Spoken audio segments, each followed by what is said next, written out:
Oxford and also teaches at the Oxford Faculty of Theology. He's a visiting professor. I won't mention all the university names, but I'll mention quickly since he's giving me these eyes here. His books here, Qatar, Malaysia, Morocco, you name it. He's there, mashallah, based in Doha as well. Professor Ramadan is a member of the UK Foreign Office Advisory Group on freedom of religion or belief.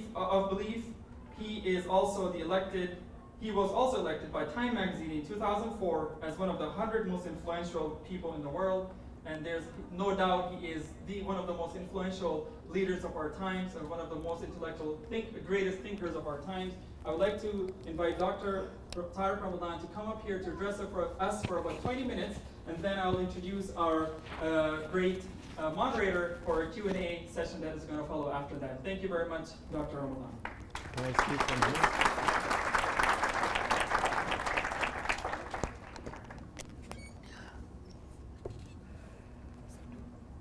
That's fine. أعوذ بالله السميع العليم من الشيطان الرجيم بسم الله الرحمن الرحيم والصلاة والسلام على أشرف المرسلين سيدنا محمد وعلى آله وصحبه أجمعين. السلام عليكم ورحمة الله وبركاته. Thank you once again for welcoming me here, and thank you for organizing this short discussion as we have 1 hour. I really want to thank the Canadian organization for what is it exactly? Did you put it in the right way like this? Justice and peace. Justice and peace, yes, exactly, which is exactly the right way to put it. And for Justice and Peace in the Middle East, for organizing this. They have been very patient with me, mainly, because as you heard, it's quite complex to organize things with me personally. So they organized not only one lecture here in Toronto, but we also are going to be in Ottawa tomorrow, in Montreal the day after tomorrow, and meeting lots of people. And it's not the first time they are inviting me, and they are inviting so many scholars. So I hope that every one of you is going to be with us this evening, because today it's what I'm going to do. It's completely different from the discussion later on, as we are talking about the spiritual resilience for Muslims. So it's more spiritual and more political. But at the same time, you will see that I don't make any difference between the two of them. So, and I really don't like all this business that we have now with new trends in the West telling us, be spiritual, forget about politics, as if you forget about politics, you are not involved in politics. You are. There is nothing like forgetting about politics. You have to be quite clear on some principles. So what I wanted to talk about, as I thought I had more time, but in fact it's good to have 20 minutes and then for you to have time.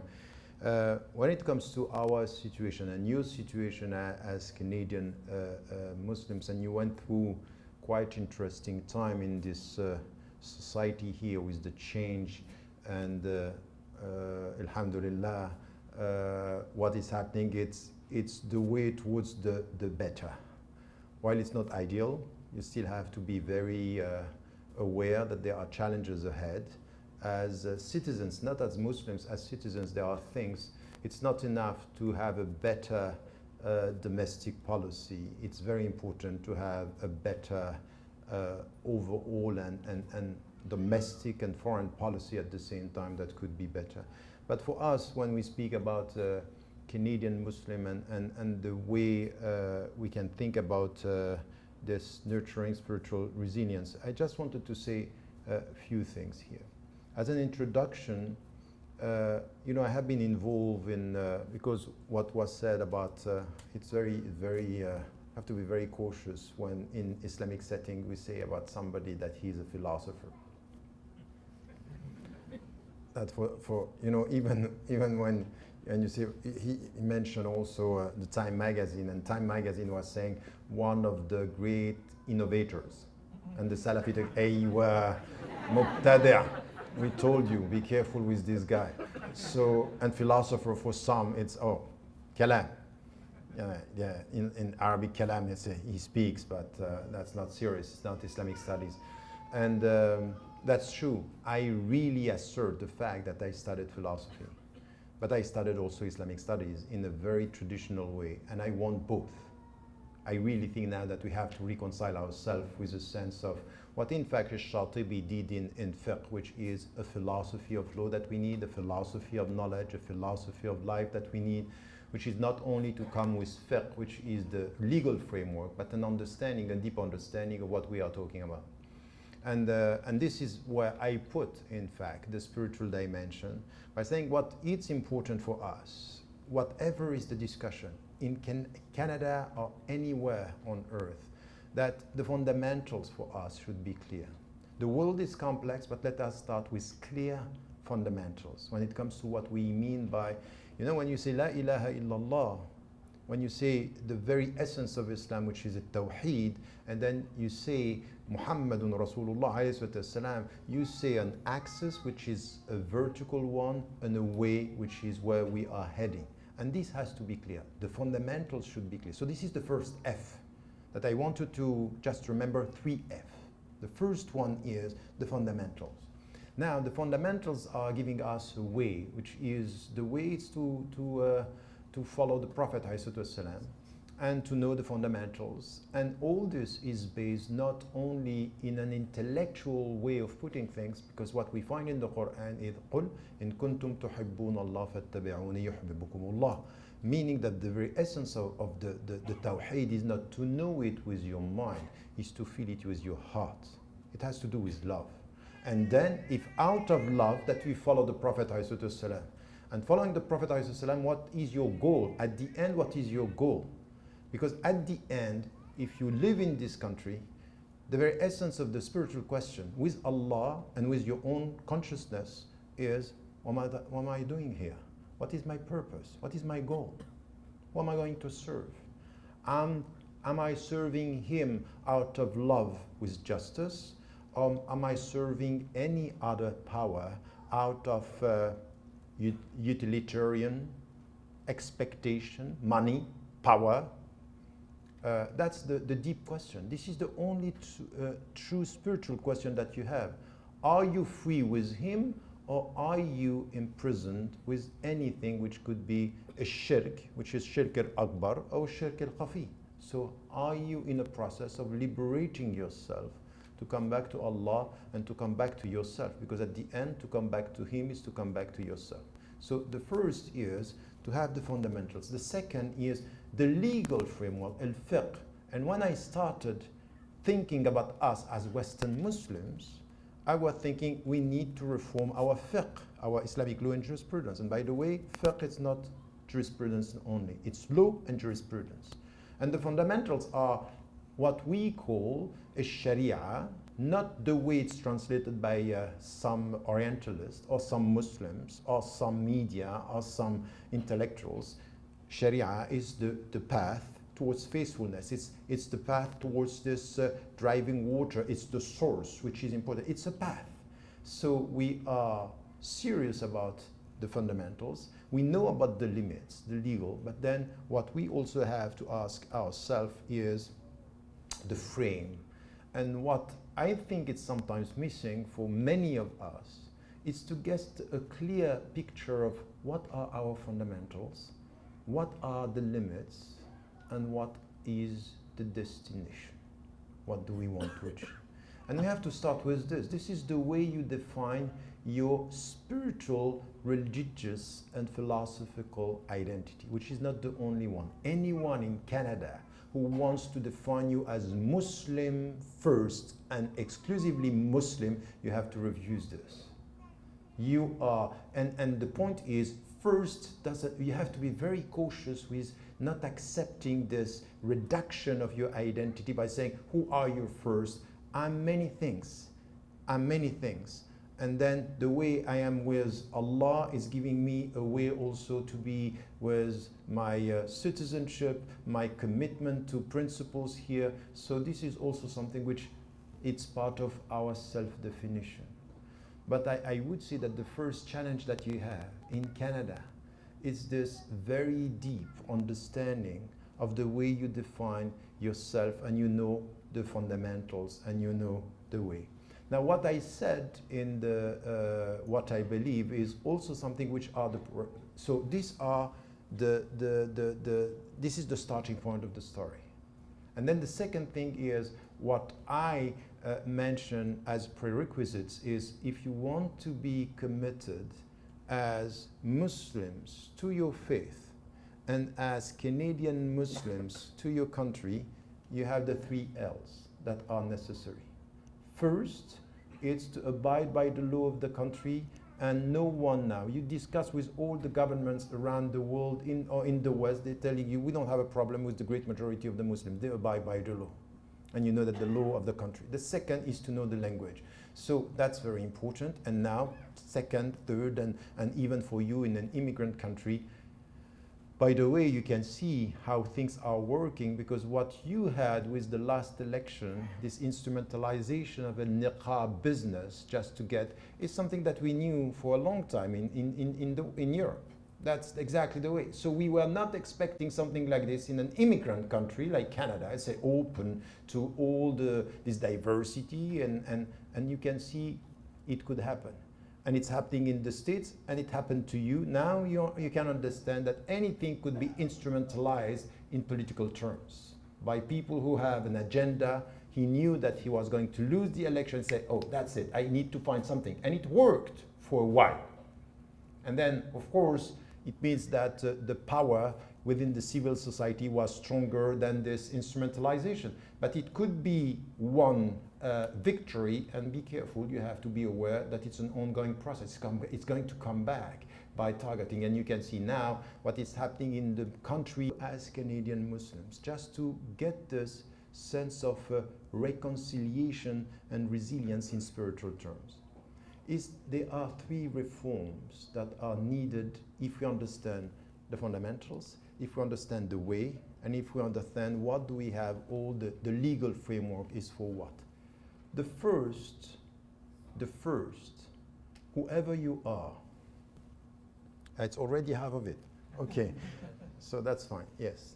Let me try to stick to the time.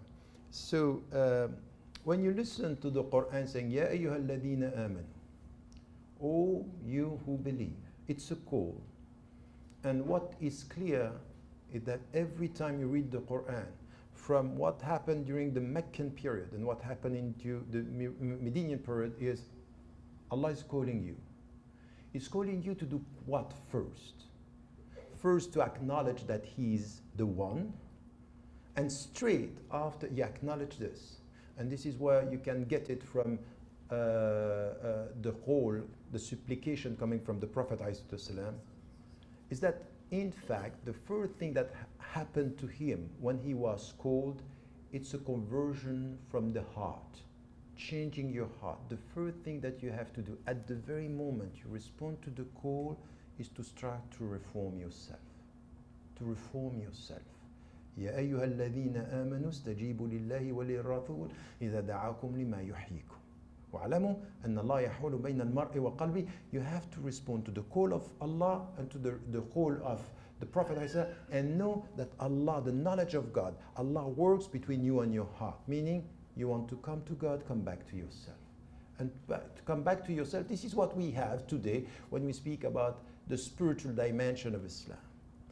Spiritual dimension, in Arabic, spirituality, it's a very complex term because we don't have it in one term. We don't have a ruhaniyya. It's not a word that we find in the Quran in such a way. Ruh, yes, يسألونك عن الروح. Ruh is what is in you. Allah is putting your ruh into you. So this is why a nafs is a ruh fil jasad, is the spirit in your body. What you have to do is to keep it alive. لما يحييكم, to keep this alive. And how are you going to do this? It's through the purification process. So Islah al-Nafs is what we call the purification process. What is purification process? It's what you have in Arabic, Tazkiyat al-Nafs. Tazkiyat al-Nafs is what? In fact, if you have to get it deep in the understanding. So you have 3 words, الروح, الروحانية, التزكية, والربانية. كونوا ربانيين بما كنتم تعلمون الكتاب وبما كنتم تدرسون. So كونوا ربانيين, that we have the definitions of these words from the scholars, Ibn Taymiyyah, Abu Hamid al-Ghazali, Ibn Hazm, these are scholars, or Miskawayh, for example, when they are talking about this, they are talking about something which is, how are you going to be connected to God with all your heart and all your being? And this is what we have to do as Muslims, wherever you are. So ask yourself, the purpose of your life is a process of reforming yourself. Now, what are the means? What are the means? Of course, we know the means, very simple at the beginning. It's to rely on this love of God that is going to go through reading the Quran, following in the footsteps of the Prophet ﷺ, and abiding by the pillars of Islam. Is it enough? No, this is the starting point. That's the starting point of everything. But in fact, the very essence of this reform, the first one, the reform of the self, it's in fact a liberation process. Liberate yourself from the self. The first is your own ego. So whoever you are in Canada, if at the end this world is taking you for political reasons to be completely losing your way, that's the opposite of the spiritual path. The spiritual path is, what are you doing to liberate yourself, to get to the true freedom? And to the true freedom, if when you say La ilaha illallah, to check, who are you serving on earth? Where are, and you know, for example, in this dimension, the spiritual dimension, it's all about liberation process. In fact, Islam is a struggle for freedom, for liberation. And this is the spirituality, is reconcile yourself with the spark that is in your heart, which is calling you to Allah, which is what? فِطْرَةَ اللَّهِ الَّتِي فَطَرَ النَّاسَ عَلَيْهَا وَأَقِمْ وَجْهَكَ لِلدِّينِ حَنِيفًا. So come back to this. So at one point, every one of us, in her or his life, has to ask yourself, the purpose is this liberation process. So we have all the means, but you need to keep the light. And to keep the light is contrary to what is said. This is why I'm telling you. It's very political what I'm telling you here.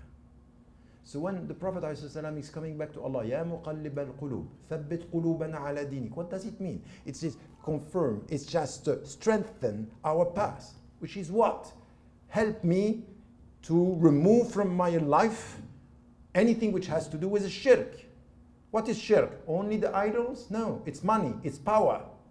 So at the end, if, for example, get it as it is, if in front of a tyrant, a front of money, a front of power, you are not ready to speak, there is something wrong in the way you are liberating yourself, because it's all about getting this courage. Afdalul iman, afdalul jihad, kalimatul haqqin amam sulta'in ja'ir. So you liberate yourself from all the power. So there is no disconnect between the spiritual liberation and the political liberation, because there is no political liberation if from our side, in our frame, with our fiqh, with our fundamentals, we don't get it. So this is the added value of our presence as Muslims, but it's also a personal struggle that every one of us should go through, asking in which way we are dealing, and what it means here, it's the connection of these three dimensions, which is important. Islah al-nafs, which comes here, and this is why you get it. الَّذِينَ آمَنُوا وَعَمِلُوا الصَّالِحَاتِ, a very simple verse that you have in the Quran saying, الَّذِينَ آمَنُوا وَعَمِلُوا الصَّالِحَاتِ, those who believe and do good deeds, knowing that the good deeds that they are doing are helping them to believe in a better way. So the connection between action and faith makes us visible. Canadian Muslims should be visible out of their good actions that are all nurtured by their freedom, if they are free. And as soon as you are colonized by serving power, pleasing your fellow citizens, getting money, keeping quiet about oppression, I'm sorry, don't call this spirituality. Call this compromise. Call this giving up. Call this being scared. The one, you know, being scared is also one dimension of shirk. Because at the end, la hawla wa la quwwata illa billah, there is no power and strength. It's him, he is giving you this. And when you, I don't have time now because I was told it's only 10 minutes, but this is the starting point of the discussion. Now, the second reform, and very quickly, the second reform that we have also to go through, which is helping us to go to something which is the conclusion of everything that I want to say today. The second one is about you reform yourself and you reform the world. Canadian Muslims, with all the Canadians, with faith or without faith, with religions or not, should make Canada a better place. الَّذِينَ إِن مَكَّنَّاهُمْ فِي الْأَرْضِ. This is what you have. You came here, or you were born here, or you were raised here, and you are in this country. إِن مَكَّنَّاهُمْ فِي الْأَرْضِ أَقَامُوا الصَّلَاةَ وَآتَوُا الزَّكَاةَ. This is what you are doing. You build the mosque. That's fine. If you think that with this mosque that's enough, that's wrong. That's the beginning. أَقَامُوا الصَّلَاةَ وَآتَوُا الزَّكَاةَ. You have to pay. By the way, you have to pay zakah. By the way, you have to pay zakah. You have to pay zakah. It means that poor people, not zakah that you sent in Pakistan or in Egypt. No, the first people who have the right to use zakah, تُؤْخَذْ مِنْ أَغْنِيَائِهِمْ وَتُؤْدَى إِلَى فُقَرَائِهِمْ, that the people who are poor here. You have to care about the poor people in your country. Meaning what? Is zakah, by definition, as Muslims, means care about your neighbor. Care about the people around you. You have origin. Your country of origin, you send sadaqat. Here you pay zakah. And then here, أَتَوُا الزَّكَاةَ وَأَمَرُوا بِالْمَعْرُوفِ وَنَهَوْا عَنِ الْمُنكَرِ. They commend what is right and they resist what is wrong. Here in Canada. And commending what is right has to do with what? The common dignity of every single human being. وَلَقَدْ كَرَّمْنَا بَنِي آدَمَ means if there is one Canadian here in your jail, one Canadian as a poor guy, one Canadian as a woman or a man who is discriminated, أَقَامُوا الصَّلَاةَ وَآتَوُا الزَّكَاةَ وَأَمَرُوا بِالْمَعْرُوفِ means that you have to be involved in it. So the only way you are connecting the spiritual liberation is by being free in the way you speak. This is where we need to have brothers and sisters. Being involved here. And then resisting what is bad means that you have to be constructively involved in this society, in Canada. Not only for the sake of Muslims. خَيْرُكُمْ أَنْفَعُكُمْ لِلنَّاسِ. The best among you is the more useful for humanity. Not only for Muslims. So the question here is, the spiritual reconciliation you are talking about is that there is no disconnect. So where are you in the picture, knowing that wherever you settle, the singularity, the distinctiveness is how you promote what is right and how you resist. But you know, وَنَهَوْ means resisting. So I'm scared of seeing too many Western Muslims. They want to promote the good and they disappear when it happen, when we have to resist the bad. Injustices, discriminations, and the fact that, you know what? Your Prime Minister today is much better. Barakallahu fik, it's the right moment. Thank you. You know, your Prime Minister now. He is, okay. He's very good on domestic issues, very good. Let us see. I don't know, Allahu A'lam. He's much better than the one before, which is not difficult. But, let us see what is going to be the foreign policies. The foreign policies. And by saying this is what is happening in the Middle East. We are going to talk about this evening. But this is very serious, starting with the Palestinian-Israeli conflict. Is who do we support? Towards whom are we silent? What you have to do is not only to be critical in a negative way, but to be constructively critical, to be present in the society by making it clear that there is no dignity as to your citizenship if there is no dignity as the way you support the oppressed people around the world. Palestinians or Africans or refugees or migrants, whoever, you are by definition, through your spiritual liberation, always on the side of the oppressed. And if in Canada they want to make you forget about our brother in the jail in Egypt, by the way, it's not very complicated.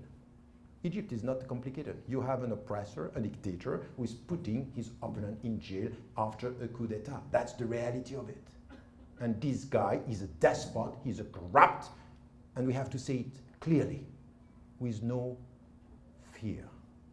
Because what I hear now, and it comes also as our, I'm not coming to the RS and it's over for me.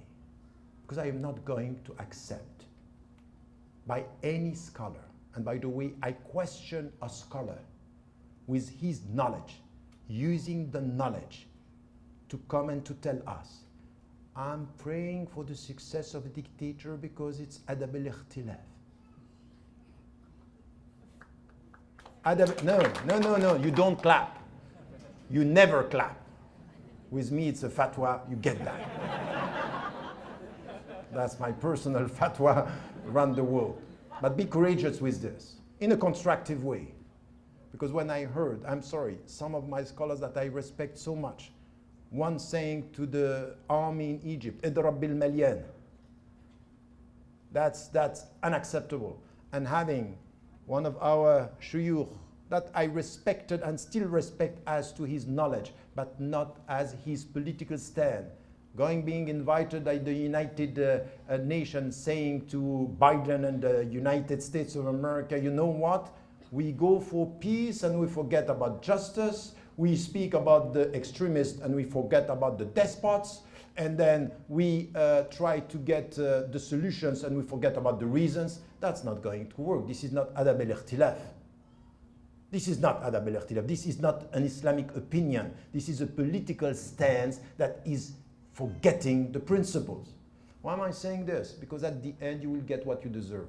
If you Muslims, now you are following the scholars only because you like what they say and this is charismatic and you like al-ilm lil-ilm and shaykh wa allama wa sharif all this that we have now, it's not going to work. We need now to check our scholars and to let them understand we are free citizens, we are spiritually committed, we are politically free, and what we want now, it's a consistent Islamic discourse as Canadian Muslims. If you don't do this, you will get them. You will get exactly what you want. Scholars are telling you for 1 hour, fly with me, this is spirituality, and they are disconnecting you from the reality that you have facing. That's not the Canadian Muslims that we need. And especially because you live in this country. There is freedom in this country. There are rights in this country. Of course there are discriminations. Of course there are injustices. But still you are free to speak and you can bring something into the table and be able to speak in a way which is help the people. Help the people. You have a mission in these countries which is in the free democratic societies to make it clear that you have something to bring to the table. The thing is going to be in the Middle East is we need voices, and it's going to come from who is going to do the job. If you are so good in settling down, getting the money and being quiet, that is going to change anything. We need to be an added value. And the last thing that I wanted to ask you here, reforming the self, reforming the world for the better, these are the two reforms. And there is one which is important. One which is important, which has to do with how do we reconcile ourselves with our presence with Allah and our presence with our brothers and sisters in humanity. Reforming your own intention, meaning renewing your intention. You know, everything that we have to do, Al-Bukhari was saying, the most important hadith among all the hadiths is the hadith that you know in 350 abwab min abwab al-fiqh is إِنَّمَا الْأَعْمَالُ بِالنِّيَّاتِ. You can have, just before you pray, you renew your intention, isn't it? Every time you wake up in Canada, renew your intention. Why are you here? What are you doing with your life? Are you useful for something which has to do with your own liberation, reforming yourself and changing the world? Tajdid al-niyyah, it's so important. Because between you and your own niyyah, there is your salary, your job, your family, and everything could distort you from this liberation process. This is the real spirituality, in fact. The deep spirituality, the deep tazkiyat al-nafs has to do with, are you renewing your intention? And sometimes I can tell you, my own cousin in Egypt, just few hours before being killed by this same tyrant there, just in the lifts before going, he was saying to the one who was with him, let us renew our intention. And when I was in Turkey and this story was told to me, I always say, subhanallah, in 3 minutes, half an hour before being killed, he sent me, he sent us, the only thing which is important in our life. Renew your intention. Why are you here and what do you want to achieve? And if you get this right, you understand that you need knowledge, knowledge of the self, knowledge of the world. In Canada, you need to know the challenges here in your country. This is your country, so you need to go. Don't expect any scholar coming from I don't know where telling you what are the challenges. He can or she can tell you about the principles, you know the challenges. Here, this is your country.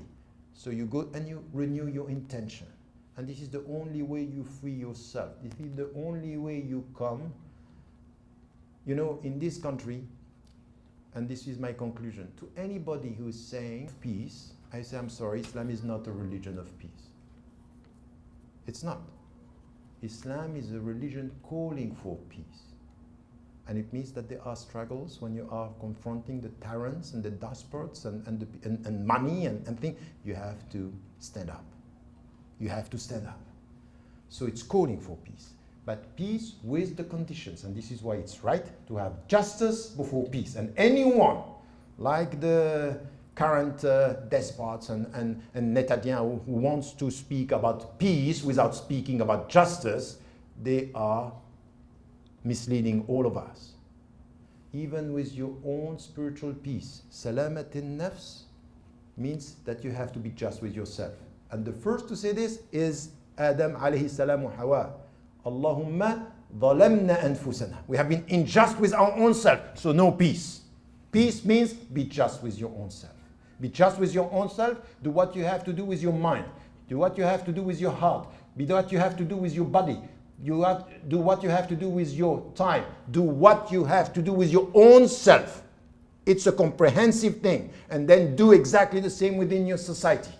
Wherever you live, the people around you should be in your presence the added value of dignity, of respect, of serving the people. This is who you have to be. And to do this every single morning. It's very simple. Every single morning, question yourself. Renew your niyyah. Why are you here? What are you trying to achieve? And if at one point it's not clear, you have to go through the process of questioning everything. If it's not clear, if you are here for your job, for your salary, for your family, and you're forgetting the very deep question of why my life? How am I building my life? I was doing this in my plane to come here. At one point I say, now I'm traveling all this. Why? Well, I'm here. At the end, it's very risky. It could be for fame, it could be for having people listening, and knowing, you know what, at the end, all of you here, this might mean nothing. You know that for me, you can be useless. I'm sorry to tell you. In spiritual terms, you could be useless. I might be lost, followed by millions. And I can be saved, changing one. And this is, you know what, if you understand this, you understand why capitalists and neoliberal system, they understand that if you understand deeply your faith, you are the most dangerous people for the capitalist system relying on quantity. Because you don't care about quantity, you care about the quality. The quality and only the quality. Wallahu a'lam wa ala wa ahkam. Assalamu alaikum. No. get takbir for work. Takbir. Thank you very much, Dr. Ramadan, for inspiring us for the last good 30 minutes, alhamdulillah. We have about 30 or so minutes for some more enlightening conversation. Don't worry, Dr. Ramadan is not going anywhere. We're going to ask him some very good enlightening questions, hopefully, inshallah. I would like to just simply introduce our wonderful moderator, Sister Tensai Cromwell. She is an active part of Dawanes Project Civic Engagement team. She's a filmmaker, writer, and journalist. Her foray into journalism began on the streets of Palestine as a reporter for Ramallah-based publication in 2009. Since then, Tensai has written for various publications and produced radio segments at CBC The Current, while also completing Master of Journalism program at Ryerson University. Now she is into production and creative writing and hosting. We'd like to introduce and welcome Sister Tensai here, and she is going to be asking Dr. Ramadan a few questions, so please be patient with us. Assalamu alaikum.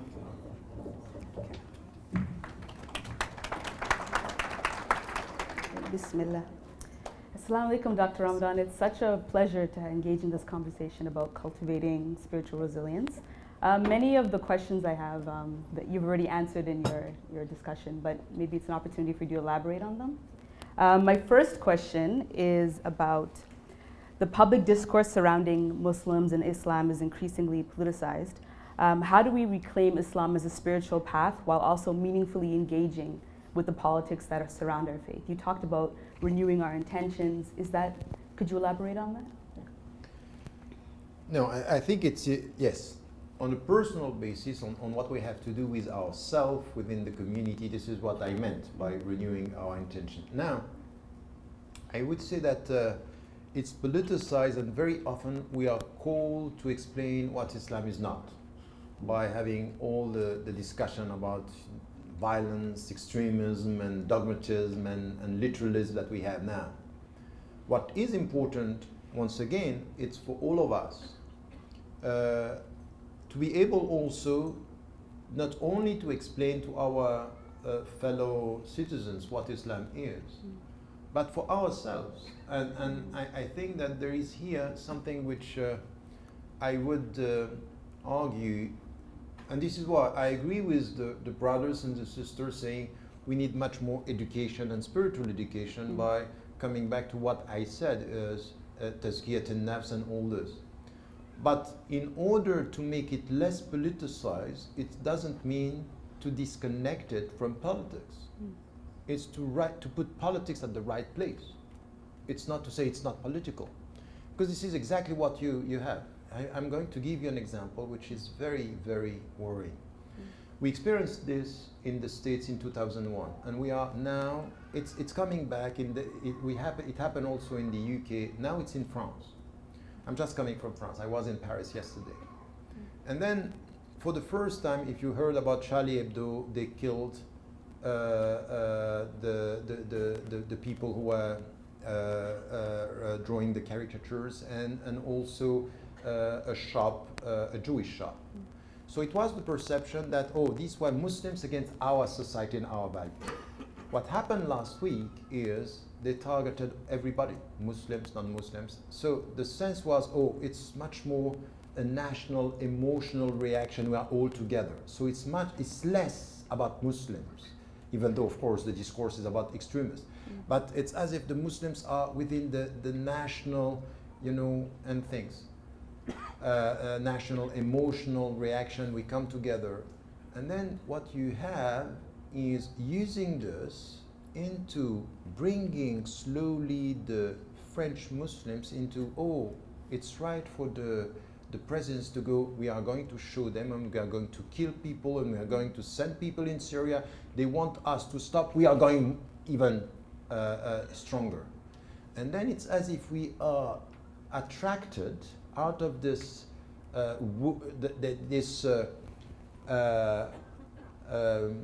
desire to be part of the national unity to support unacceptable policies. So this is why we have to be very cautious with our spiritual journey, not to translate it into emotional commitment to anything. No, that's not the right thing. So our spiritual journey should be based on knowledge, should be based on principles, should be based on dignity, and every one of us should do this personally at her or his personal level, but at the same time putting politics at the right place, which means to take the right stance on issues that are important here and there. You know what you have to do, Muslims, in spiritual terms, make it clear in this country that every single human life has the same value here and there. Because what you have in your TV now is dehumanizing part of the people. Look at what happened in last summer with the Palestinians. It's as if 1,200, okay. And when you have now 100 in France, it's as if the whole world is changing. Of course we care and we condemn, but we also have to, so this is also something which, don't make this political, make it a starting point of our spiritual commitment to Islam, to Allah, saying, لَقَدْ قَرَّمْنَا بَنِي آدَمَ, it's all the human beings, not only the white and not only the rich people. Okay. But yet in the aftermath of Paris, many Muslims are seized by a lot of fear and doubt.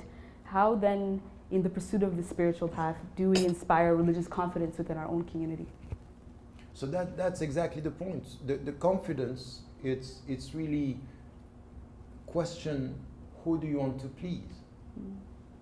Are you trying to please and coming close to Allah, which means here to really go through the process of, this is why I'm always saying, know your religion, know the principles, know from what are you liberating yourself.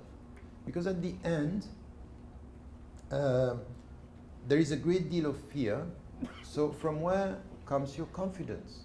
Your confidence should come first, of course. For example, I'm exposed to many attacks, for example, in the discussion. Okay, look, I'm following principles and I want to stick to the principles out of love and out of respect and out of my belief. So this is something that is giving you the path. The path. So, and by the way, remember, Sharia means this: you are following a path. It's not the legal, it's not God's law, it's deeper than that.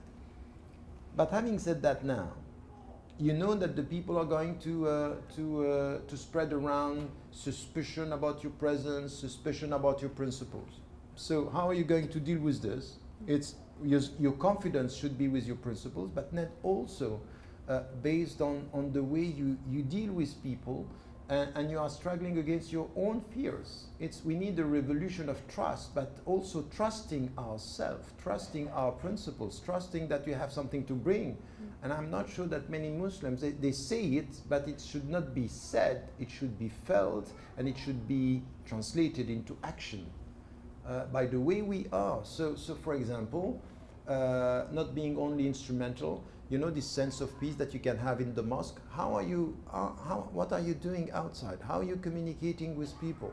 So is it out of confidence that you know who you are, that you have something to bring, that you know that you are an added value in the society, that you are bringing something which is social justice, which is reform? And the first dimension that is helping you to go beyond fear is communication. And I'm sorry to tell you, the Muslims don't communicate enough. We don't. You come to the Quran, and we always say this, in interface dialogue, we say to the Christians and the Jews and the Buddhists and the Hindus, يا أيها الناس إن خلقناكم من ذكر وأنثى وجعلناكم شعوبا وقبائل لتعارفوا. So we tell them this, لتعارفوا, for you to know us. But what about us? What about us getting out of our own intellectual ghettos, which is nurturing fear? If you isolate yourself, you nurture perception that are nurturing fear. You have to interact, you have to come out, you have to deal with the people, and you have to be present. And this, once again, it's not activism. It's intelligent and active spirituality. That's the reality of it. So we have to understand this. We have to stop with this business and reducing spirituality to something which is pray, read the Quran, fast during Ramadan. These are the principles, but this is not the light. From the principles, you have the light, and the light is to have spirituality is always, get it as I'm telling you. Rabbaniya, it's exactly this. In everything that you are doing, what is the final goal? Why are you doing what you are doing? This is the spiritual, active and intelligent spirituality everywhere. Why are you doing what you are doing? That's it. And if you have the answer, which is serving, liberating, loving, caring, helping, that's it. So you have the spiritual answer. Okay. So once, can you hear me? Can everybody hear me? Hello? Okay. So once then we implement what you say, and as a community we gain a kind of spiritual or religious confidence. Religious confidence really isn't taken kindly in a lot of secular societies. So then how do we translate the confidence that we get into a beautiful relationship with our fellow Canadians that don't share the faith with us? How do we have that dynamic spirituality that you speak of that can really be appealing to a wider society? But it starts by avoiding trying to be appealing. No, I'm sorry, that's not the point. I don't try to appeal. وَكَذَلِكَ جَعَلْنَاكُمْ أُمَّةً وَسَطًا لِتَكُونُوا شُهَدَاءَ. You have to be a witness. And sometimes the witness could be, it's of course, the people when they look at you, I'm always saying to people, be a gift and a question. A gift which is, your presence is adding something. A question the people are asking, why is he or she acting or behaving like this? But appealing, it's not my obsession. You know, sometimes I'm invited in interfaith dialogue, and you can see the inferiority complex and the intellectual complex that Muslims could have. They are very happy when I talk in front of non-Muslims, say, look, they like it. And what's the point? You like it, and so what? We're here to please the people? No. And sometimes, to some people, I'm going to tell you something quite frankly. Sometimes I'm very happy to bother people much more than to be liked by people. Yes, because you are here to come with some questions. What are you doing? Why are you silent? Why are you happy with your money and your life? So we are not here to please the people. We are here to be consistent. And at the very moment you try to be consistent, you always show in a self-critical way that Islam is great, but not all the Muslims are great. That we have lots of contradictions, that we are struggling and trying our best. The way the people would say, okay, they start thinking about it. So this is where I am a call for questions. I'm not fashion. Okay. You know, it's not a fashion. It's not trying to seduce the people. We are not here to convert, and we are not here to seduce. We need to recall. To recall. So this is why I'm calling the world now Dar al-Shahada, the space of witness, of testimony. And I'm trying my best for the people to see what Islam is out of my principle of my behavior. And it means that, for example, with our life, to take time to meditate, to take time to reconnect with nature, to take time to reconnect with poor people, to take time to serve, Tell me who you serve, I will know who you are. You serve him and you serve the poor, this is the starting point. You serve the powerful, this is the way it ends. That's the reality. So, and we keep on repeating, عَبَسَ وَتَوَلَّى إِنْ جَاءَهُ الْأَعْمَى جَاءَهُ الْأَعْمَى. You know these verses, but these verses were very powerful. The Prophet ﷺ thought that by talking to the powerful, he's going to protect the community. No, you respect the dignity of the poor, the old, and this is the way you are going to save your community. So it's changing the parameters, it's changing the whole thing. This is where it starts. This is where it starts. This is the power of your heart and the power of your mind and the power of changing the society. So this is where I would put it. Okay. Well, I wanted to turn to the conversation of healing as a community, healing individually. What lessons can we draw from our tradition and prophetic examples as well about how we can heal ourselves in these turbulent times so we can achieve the kind of spiritual growth that you speak of? Yes, that's a good question. And the starting point of healing is to know which type of sickness and disease you can have. So what you said, for example, about fear, it's important. Lack of confidence, it's important. lack of knowledge, it's important. The fact that, I put it like this because when I was studying in, I have the center and you mentioned Qatar, and I'm very often in Muslim majority countries, in the Arab world, in Africa, that I visit a lot. And you can feel something which is really interesting, is that almost all the people around the world, they like the West, but they don't like to like the West. So this is rejection, attraction. And you are here, you are Canadian, you are here in this country. So you can keep on saying that, I'm Muslim first, and as if you don't like it at all, Canada, or the opposite, you want so much to show that you are Canadian that you forget about the principles. So I think that we have to take time with our own selves, with our own family, to put the record straight. Is that what are the fundamentals? So this is why I started with the fundamentals, and this takes time. This is where you have to renew this intention with your own self. So a dialogue with the self is the starting point of. And by the way, this is basic psychology. Basic psychology. Talk to yourself. Take care of yourself. For many years, one of my main advice ending lectures was, take care of yourself. Look after yourself. So this dialogue, which is important, which is be careful not to be overwhelmed with actions that end up making you an agitated person and not an active person, which is different. And then this dialogue, it's important. Love, it's important. Assess in your life who are the people around you with whom you would share this love. Because this is your strength. This is your strength. This is Prophet ﷺ, and he had around him the companions. And the most important thing with the companions was not that they were bright, it was that they loved him. They loved him so much that they were able to go for and killing themselves out of love. So who are the people who are protecting you out of their love in your daily life, which is very important. And it's not only your father, your mother, your kids. No, it's the community of believers. So sometimes we very often speak about my brother, my sister, and it's becoming formal words. My brother.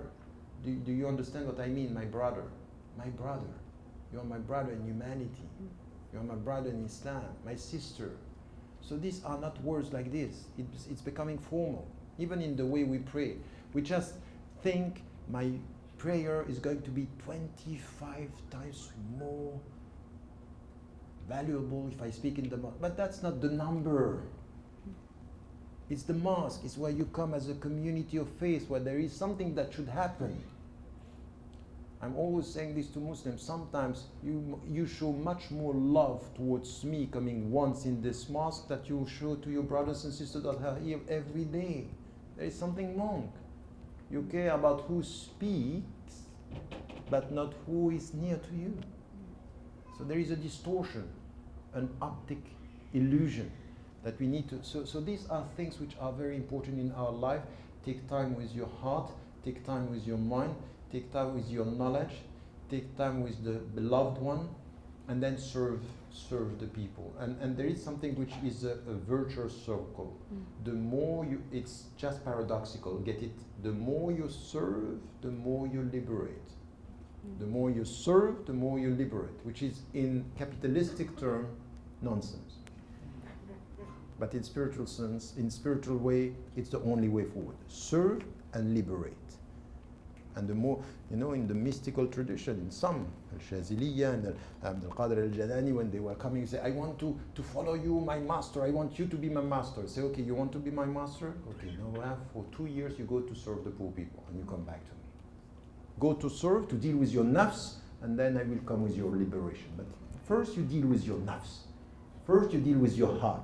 And I would say that this is something which is important. Everything in Islam, just after La ilaha illallah, started by serving the poor. It's everything about this, serving the poor. And Fatima Zahra, the Prophet's daughter, sallallahu alayhi wa sallam, radiallahu anha, it's just the way, just always, you have two examples. Either you go to the example of Mecca today, around Al-Kaaba, you have all these new American malls where you are asked to buy just near the purification process, which is just crazy. Mecca, it's becoming crazy. All these buildings, even you pray, because there is an extension from Al-Haram inside the malls. So you pray and you have shops all around you. So welcome to the liberating capitalism. Straight when you end praying, you go and you can buy. And you come to the other example, the Prophet ﷺ, Medina, around his mosque, poor people. And who was in charge? His daughter, Fatima al-Zahra, the first to be committed. One example is Medina with the poor, and our contemporary example, which is distorting the very essence of everything, which is around, where we are all equal before God. You just go 5 minutes after praying, we are checked on, are you going to be able to consume and to buy or not? And I think that this is where we are. So I would call you for this reconnection with the very starting point, the very starting teaching of Islam about healing is also about this. It's also about your personal dialogue with yourself and who are the people who are important in your life. Okay, very good. I wanted to ask you, you touched on this in your lecture. In your book, you write, one must resist the temptation to reduce one's identity to a single dimension, and you call for Muslims to have a broader view of ourselves. You were speaking of identity, but in that spirit, how can Western Muslims expand notions of spirituality that go beyond, personal and community growth into areas of such as like environmental stewardship, or solidarity with other communities such as indigenous folks here? What are your thoughts surrounding that? This is what I call the fundamentals. Yeah. And the fundamentals is the meaning of Tawheed is that, mind you, you don't belong first to a community. You belong first with a Tawheed to a set of principles. To the point that if your community, if, for example, I was to come here, that's not the case, just an example, and you all agree as a community on something which is wrong, as your brother in Islam, I have to challenge you in the name of the principles. I would disagree with you by saying my community is not a community of corruption or injustice.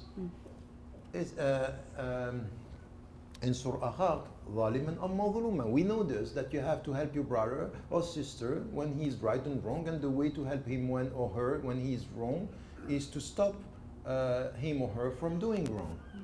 So what is important in our discussion here is to belong to our principles. And the first, of course, is this acknowledgement that there is only one God, La ilaha illallah, that the way we serve the Prophet ﷺ is to follow him, and to follow him is to stick to the principles, and then you have to get it right. Where are you, Canadian Muslims? When it comes not only, because the problem that we have with you Muslims is that you only appear when we speak about Islam. So you are involved in politics and you think, oh, let us ask him, is he going to be better with Muslims? But he's going to be better with Muslims the very moment he's better with principles, not with Muslims. And sometimes we have to be sometimes tough with Muslims to be stricter on principles, because we are not always clear on that. So for example, when it comes to social justice, where are we? Do the Muslim care, for example, about the native Canadian people or the Native Americans? Or do you care about this? Do you care about environment? Do you care about social justice? Do you care about the poor people? Do you care about racism? Do you care about the fact that in jails, in some Canadian jails, you have people who are innocent and who are jailed today? And you call yourself free citizens? You call yourself supporting the Islamic principles? No. At the end, you are transforming the Islamic community into a community of interests. I'm sorry, I don't know this term. A Muslim community is a community of principles. And principles mean be consistent. Be consistent with your own failures and be consistent with your own society. So if you are here, and be the voice for the voiceless. We need people in Canada to deal with people of other faiths and with no faith who are for justice everywhere. It means, for example, to speak about what is happening in Egypt, what is happening in Palestine, but also what is happening in Africa, what is happening in China. I'm very happy to got from the Chinese government the fact that I'm not welcome there. But it's not only because I'm supporting Muslims, but I had very early on been supporting the Tibetan people by saying, I don't accept what you are doing. I was involved with all the discussion when he was perceived as a terrorist supporting Mandela. Before he became an icon, and then the symbol of, and Muslims came afterward. See, while some Muslims, South African Muslims, they were with him based on justice. And he was supporting them based on justice. So I would say here that our commitment should be about, we should be vocal. And you know, there are lots of people here. You are now reaching universities and you are in all the places. You are becoming visible now in the workplaces. We need you to be much more involved in anything which has to do with a spiritual take on environment, a spiritual take on justice, a spiritual take on social justice, a spiritual take on everything. Don't let scholars coming from the moon and selling from there a discourse which is keep quiet about the fact that from here we have to support dictators. Don't let them do this by being completely amazed by the fact that they speak Arabic and they quote the verses of the Quran in such a beautiful way, in such beautiful voices, that they are turning your head, turning your mind into accepting something which is, you are not here for there. They might do this there, but you here, you should not accept this. You should not accept this type of silence. You are Canadian Muslims, free, and use your freedom for what is right, with your principles. Don't do this. When I'm sorry, I come to some conferences now and lectures, I see Canadian Muslims, American Muslims, European Muslims. They are like, subhanallah, the sheikh. What's that? He's saying this. Whatever he says, mashallah. No, this is, you know, there are studies telling Muslims are following charismatic scholars, and the problem is that they are following charismatic leaders. Charisma is a problem. If one day we reduce all what you're hearing from me to charisma, forget about it. Through all the books and all the lectures, it's the opposite. You follow a message with principles and you wake up with the principles. That's the only spiritual freedom that I know. Charisma is illusion. And the message is the more important. So please, you respect all the scholars you want. Everyone, you can respect, but there are limits. If he, you know, even with you know that you have to do this even your mother and your father. لا طاعة لمخلوق في معصية الخالق means you are not going to obey a creator in disobedience of the creator. And even if you have your mother and your father telling me وإن جاهداك على أن تشرك بي ما ليس لك به علم فلا تطعهما. Even your father and your mother, if they are asking you to do something which is wrong, you don't obey. So even with the scholars, if they are going to say, okay, I respect you, I take everything which is good from you, but here, I'm sorry, I cannot follow you. I can't. I can't. That's not the way. Because seeing people coming from around the world and coming to Canada and teaching you about forgetting the principles and forgetting the political issue is not going to work. Even, you know, I was asked even here by people saying, okay, you know what, don't speak about Palestine, don't speak about political issues. Of course I'm going to speak. Of course I'm going to speak. So we have to be clear, but you know, the point, because I took too much time with this question. But I just want you to understand here that what I'm talking about here, it's not political. It's really the spiritual way, the spiritual way. And you can't go through the seerah of the Prophet ﷺ if you don't get this. The spiritual way of the Prophet ﷺ was all about this. Freedom, liberation, and consistency. That's what we want. Okay, thank you. We have time for one more question, and this is about masajid. I want to know your thoughts on, like for those connected to the masjid, Jummahs and mosque programming present a valuable opportunity to engage Muslims with not only their community, but wider Canadian society through encouraging much needed civic engagement. But oftentimes many people, particularly Muslim youth, feel that the masjid is disconnected from their reality. And so what role do you think the masjid going forward can have in putting forth a more multidimensional spirituality or a more dynamic spirituality that you're describing? I think it's, once again, you have to take into account here history and time. The way mosques were built at the beginning was in a very protective way. We have to pray, we have to protect the community, and it's normal, it's the first step. And then, step by step, what we saw with many mosques is that they are opening up. Some were only opening up through inter-religious dialogue, for example, or with the neighborhood. What we now want from a mosque is to have a very dynamic presence within the neighborhood, which means in which way we are connected with institutions around, and not only interface dialogue, institutions with the civil society.